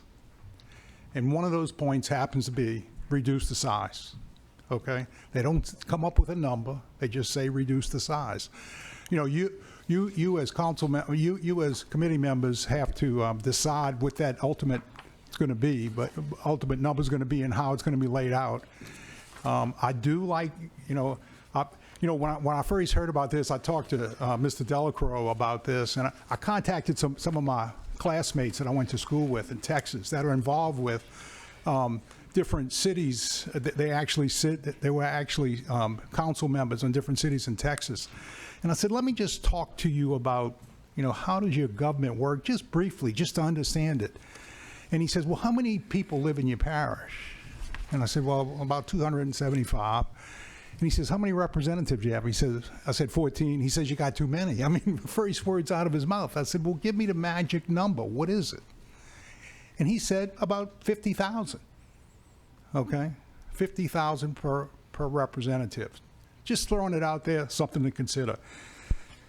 I also have 2 items that I want to address, that I want to present to the committee for consideration. I respectfully request the following 2 items be addressed, considered, debated, and incorporated into the revised charter for the parish of St. Tammany. The first is moratoriums. The charter should include a clear and simple language describing how moratoriums work, as well as defining the process. Moratorium should have a limited life. The process to override or change, extend, should be included in that. Moratorium should require a supermajority of the council for approval or modifications. This is needed so that developers, business owners, and residents can understand moratoriums and how the rules actually apply to them. The second is intergovernmental agreements. The charter should outline a process to ensure that intergovernmental agreements are transparent to the public. They should include public input and comments for any new modified intergovernmental agreements. The public should be aware of all intergovernmental agreements. Intergovernmental agreements should require a supermajority of the council for approval and/or modification. And that's the end of my comments. I want to thank you for your time. Thank you. Do you have any of that for the record? Or we have it on tape, but I just wonder if we could submit it to our... You certainly can. Yeah, because I'd like just for the members to see your comments. Really. Thank you so much. I'm sorry, go ahead. Mr. Ron? Oh, there you go, Larry. Thank you, sir. We appreciate that presentation. And one thing, I know the public can't see this, but we have the privilege to see it. One thing I want to mention really quick. Number one, it was done in 2002, before Katrina, right? So we know what happened after Katrina, so just remember that really quick. Let me go through this really quick. It'll probably take 30 seconds here.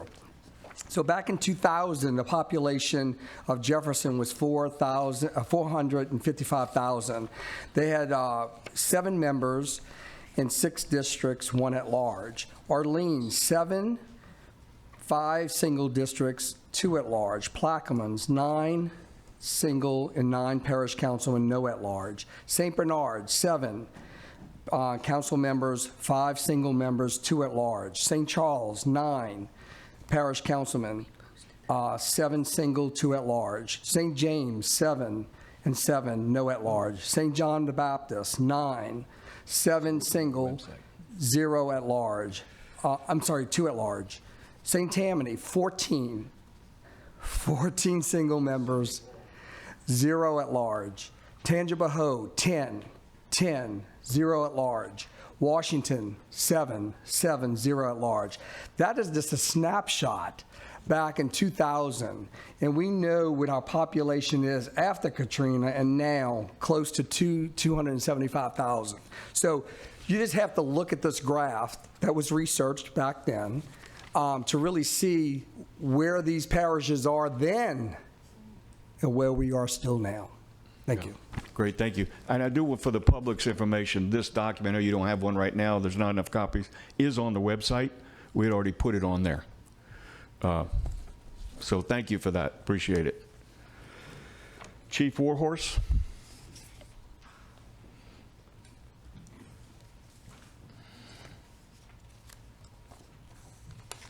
Good evening, everyone. I'm sad, too, that we didn't get the tax expansion. I come before y'all, talk to Jimmy today. I've talked to Arthur. Some of y'all I know and some I don't. I'm very involved in St. Tammany Parish and have been for a long time, not only with my tribe, with all races and religions. I think the tax is an issue should give us a wake-up call. Are we communicating to the public? Or are we hearing the public communicate to us? I think Saturday, like I told you, answered you, even in your district, which was going to be affected directly by us losing on Saturday. I talked to Jimmy today about outside interference in the election. Am I correct? You know we had that, huh?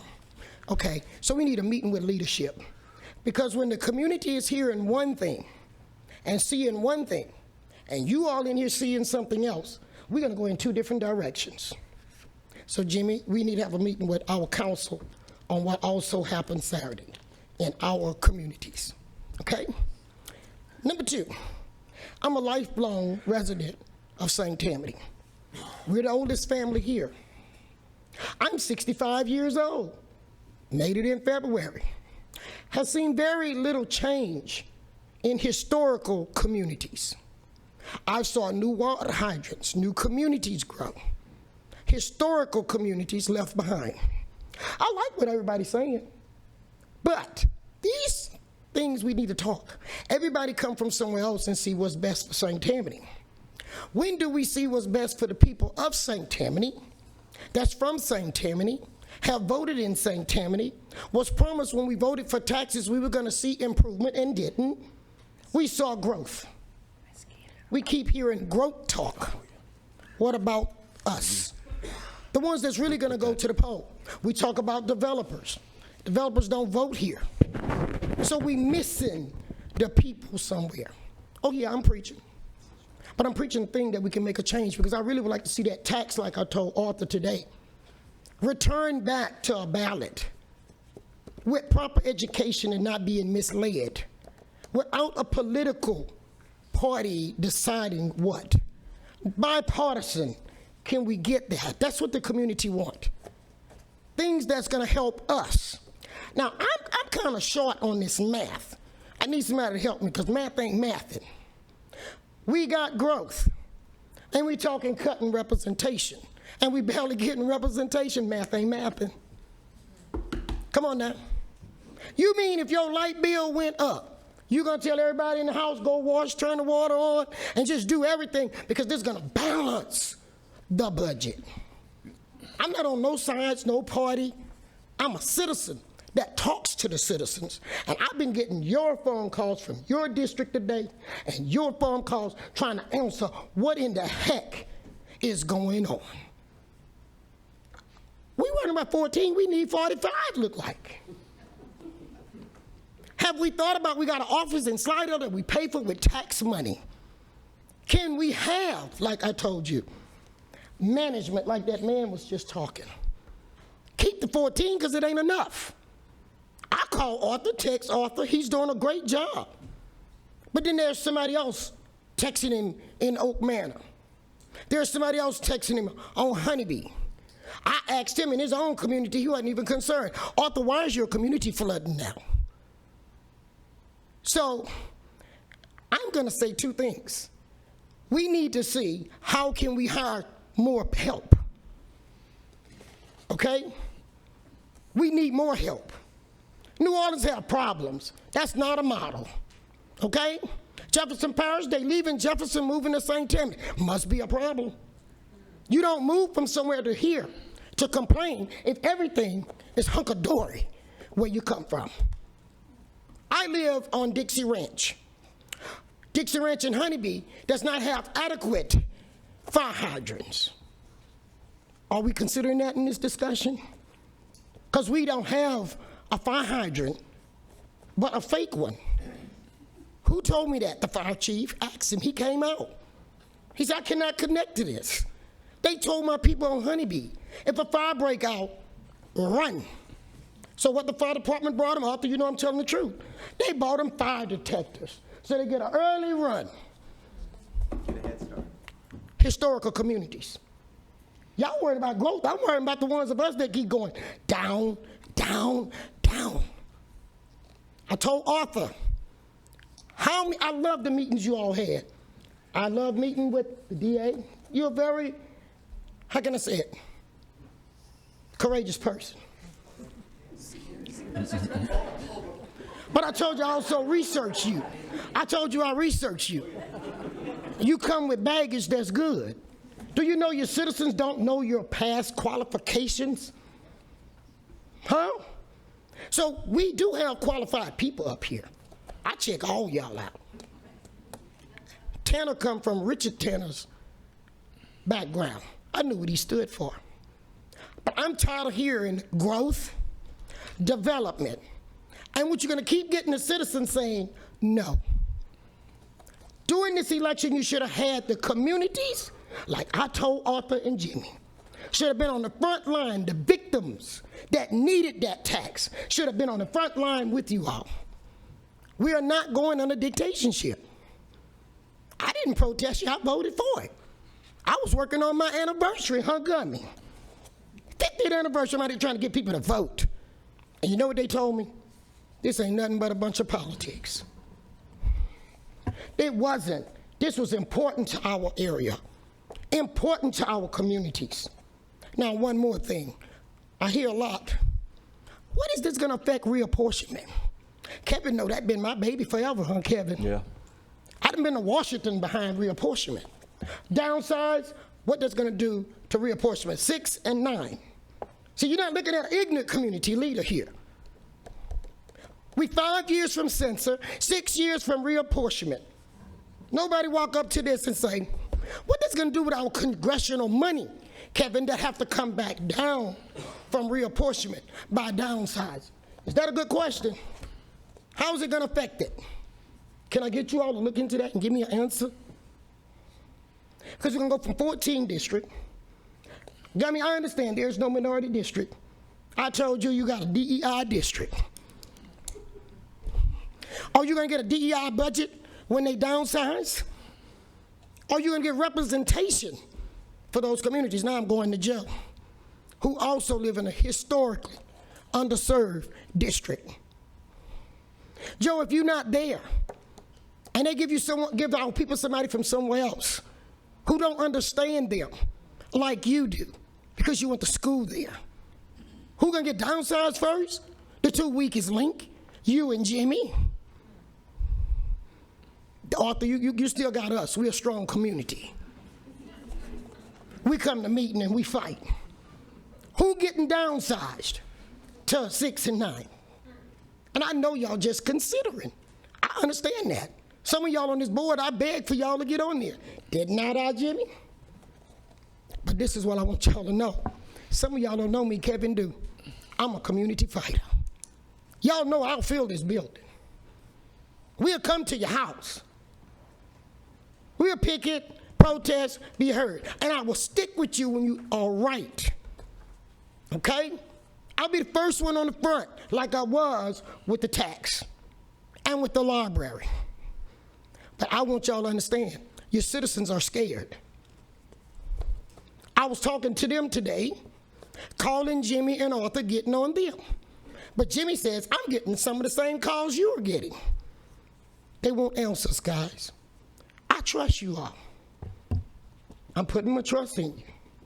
I asked for to support you on that council. There's Jimmy.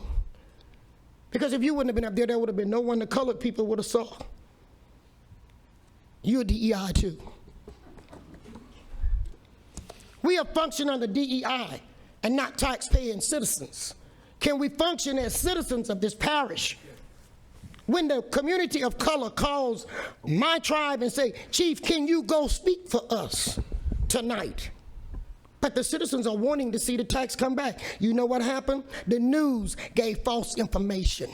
Okay, thank you. Okay, Chief. I want to say one more thing so y'all know it. There were, Kevin, you got to hear this. There were petitions passed in our communities to vote no for anything in Louisiana. Am I correct? I didn't see it. I saw 2. That was sent to me. I really appreciate. All right, I'm finna close. We'll talk on that later. But I'm telling y'all, go back to the drawing table. Yeah. Thank you. So you want us to increase? Increase. Okay, good. Give us management on at the Tower building that we pay tax. All right. Management on this end. And I want to know what's going to happen with reapportionment. Okay. Chief. Thank you, Chief. Chief, if I may. First, I would like to congratulate you on your 50th wedding anniversary. Thank you. I also want to let you know that I was honored to be at dinner with you. But I was the most proud of the fact that you hurried out of dinner so you could vote. I did. But I did want to ask you, what is your feeling on at-large council members? Like I just said, I would prefer not someone elected, but someone that's hired by the council, and 2 at-large, 1 for the east and 1 for the west. Great. Thank you. Thank you, Thank you Chief. so much. Appreciate it. Carlo Hernandez, I got about 4 more left. Carlos? I'll go last. What was that? You're going to go? last. You want to go last? Yeah. This. Okay. I'll take 1 second. All right, Robert Burning. Am I pronouncing it right? Robert? Cuppay? Berning. Is that correct? That's correct. That's correct. That's like a fire burning. Okay, I'm sorry. The Robert Burning, unincorporated St. Tammany. I was hoping I wouldn't have to go after Chief, but I'm really glad that I have the opportunity. Did she leave? She'll be right back. Everything she said, Great. Boy, you did that good. I'll be brief. All right. I know some of the folks that are serving on this committee, and I want to thank you all for doing this. I know you're taking your own personal time to do this. That's huge. That is St. Tammany Parish. I was born at the foot of the causeway on Copel Street in 1977. I've been in this parish my entire life. I currently own and operate, I think, the largest broadcast media company in the parish. We recently relocated to the parish a couple of years ago. And I want to talk about something that gets us off of the concept of how many council members we need or don't need. That's something very important that you guys need to talk about. I want to talk about something else. I want to talk about perception.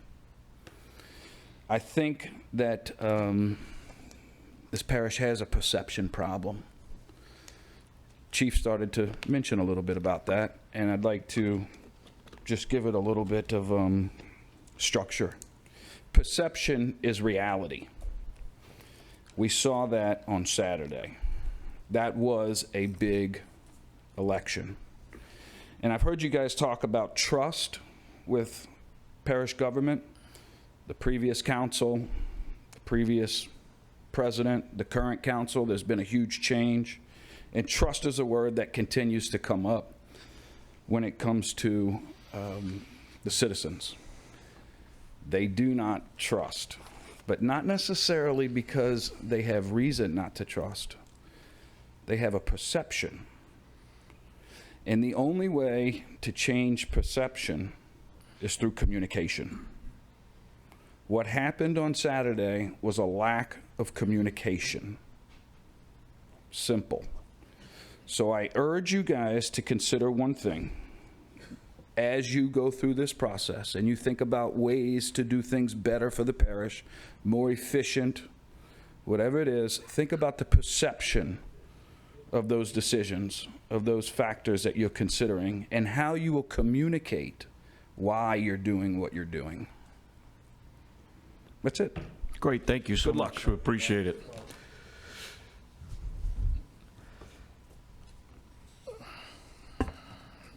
Glenn Uhak? He has to be last. Oh, he has to be last. He's on the video. I'm sorry. So, Carlos, you can't be last. Joycelyn Lowe?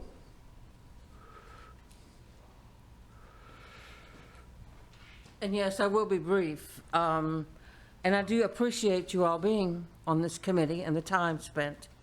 And I do appreciate the open mind.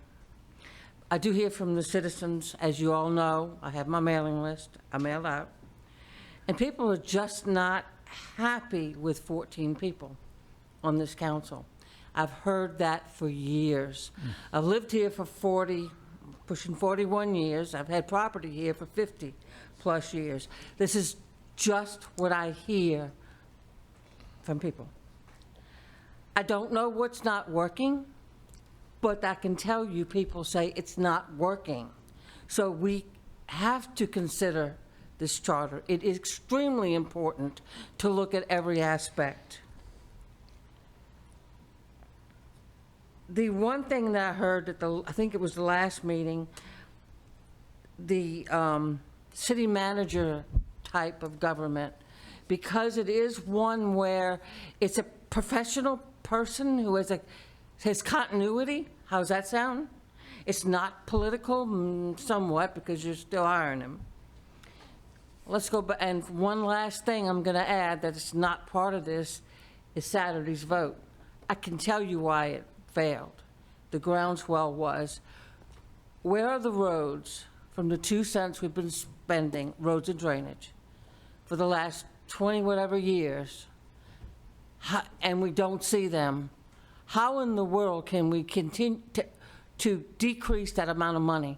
That money needs to come from elsewhere. I know you have budgetary constraints. I can tell them that till I'm blue in the face.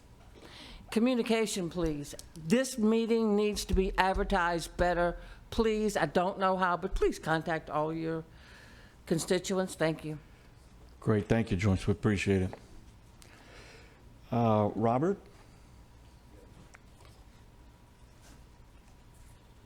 Name's Robert Cuppy, live in District 7. First of all, I want to thank two people, Joe Impastato and Colin Sims, DA, I apologize, and coming over to Lacombe and gave us a good heads up before the election, and I had to agree with them.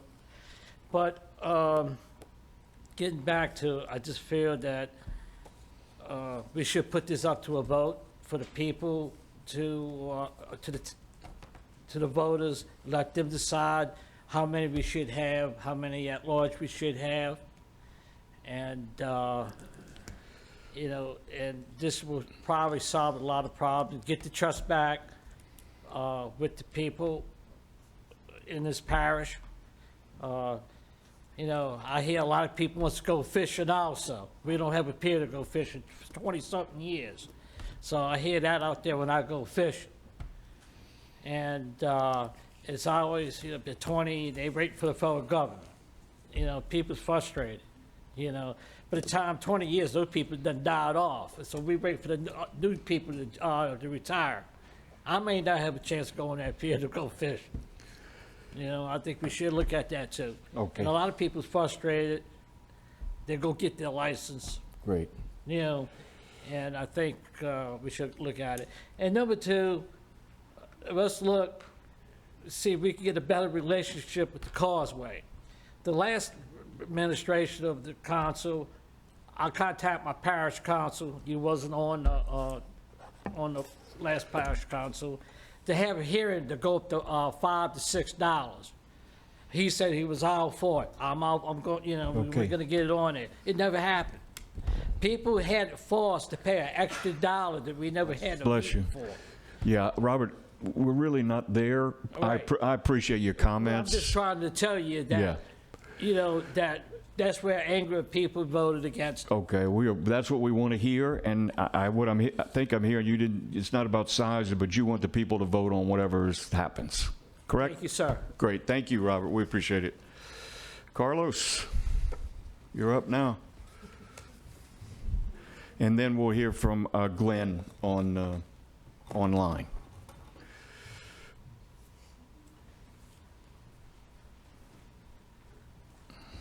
Thank you. I believe in the 5 and 2. I have lived in St. Tammany for the last 25 years. Prior to that, I was in New Orleans, worked for the city of New Orleans for 32 years. Last 9 years there, I worked for the parish council, city council. I was in the council research staff. I'm very familiar with the operations, at least as it was 25 years ago. And I believe in the numbers 5 and 2. You know, I think examples have been given for Jefferson and others. I don't understand this about, you know, less, you know, a smaller size means you get less representation. And it really depends on the person. If they want to pull full-time, whether they get paid or not, it's fine. I have the good fortune of being retired, and have been retired for 25 years plus. And you know, I don't need to have a full-time you know, salary for, and I would almost challenge anyone who would work full-time to not get a full-time pay. I mean, there's nothing that says that if you work full-time, you have to get a full-time pay, unless, of course, you need to support your family. Then I would say, oh, well, gee, okay, I understand that. And then comes this thing about professional. Well, you can be a professional, you know, politician. Well, I don't understand what that means. But to me, you know, I have the good fortune, and I have volunteered and be happy to volunteer for various positions, and I don't need any. I don't need any pay. I'm fortunate enough to, having worked for the city for the years I did of New Orleans, that I have a good retirement system in place, and I also have other income that I can count on. So I just want to say that, consideration should be given to the 5 and 2 number. I believe in it, and I think that we can get good people working for the parish with the 5 and 2 number. Thank you. Great, thank you so much, appreciate it. And our last is Glenn Uhak online. His comments, input regarding building trust. Thank you for coming online.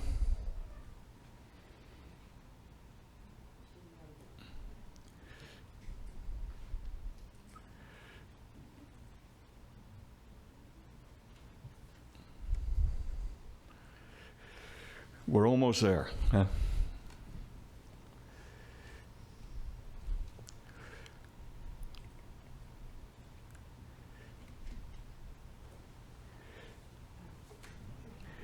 Can you hear me, Glenn? I can't hear you. Okay. We're working it. Mary, do you need your mic on? Yeah. Okay.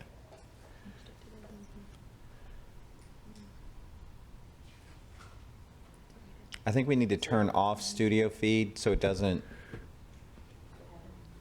You want to turn that off? Yeah.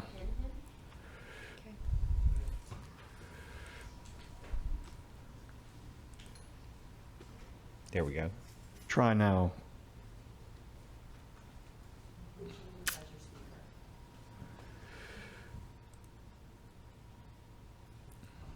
That's what it is. Mary, go up one more and hit that speaker one right there. He can hear us.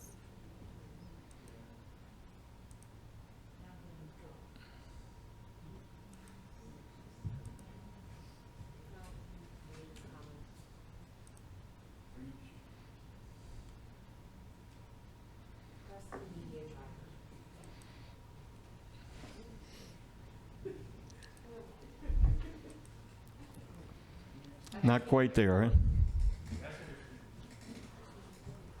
No, he's still muted.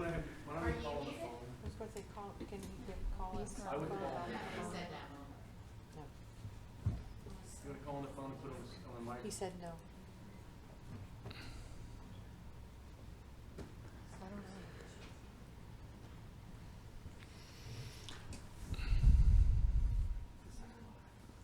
I can read his comment. Okay. I'm so sorry, Glenn. You have to read your comment. Yeah, we don't know exactly what the technical issue is. I apologize. On the screens. All right. So, Mr. Glenn said, my understanding, I've heard many stakeholders in the group tonight call out or validate the rebuilding and maintaining of the public's trust is an essential component that must be addressed as part of the Home Rule Charter Committee deliverables. Considering the passionate stakeholder responses I've heard tonight, I propose the committee consider identifying and recording reasons of what blocks or hinders delivery of public trust, then use this data to prioritize future work streams undertaken by the Home Rule Charter Committee. Great, thank you, Mary. We appreciate it.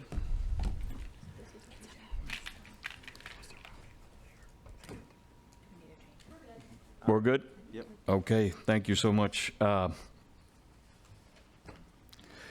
probably concludes at least this evening. We are going to be meeting again on April the 10th, and that one is in an afternoon, and we'll continue the dialogue and the discussion of the composition and other items. Certainly, we've gone through number 1, and we're in section 2. Are there any other public comments for this evening? Joyce, you have something else? Comment about the structure of the meetings. In the beginning, you were at 3 minutes per person, maybe. I don't know that Arthur asked me that. Yeah. I don't know how to do it. My colleagues may not agree. I was trying to give a little more latitude to folks because we haven't had this many people show up, and we wanted to hear what they're saying. So I gave a lot of latitude on that discussion because I get the feeling from all the members they really want to know. We haven't made up our minds, kind contrary to what anybody says. Yeah. Just- We want to know what Maybe we you could think. do a little more than 3 or something. Maybe Yeah. just to sort of, hey, people, talk to them first. Yeah. Suggest. Yeah.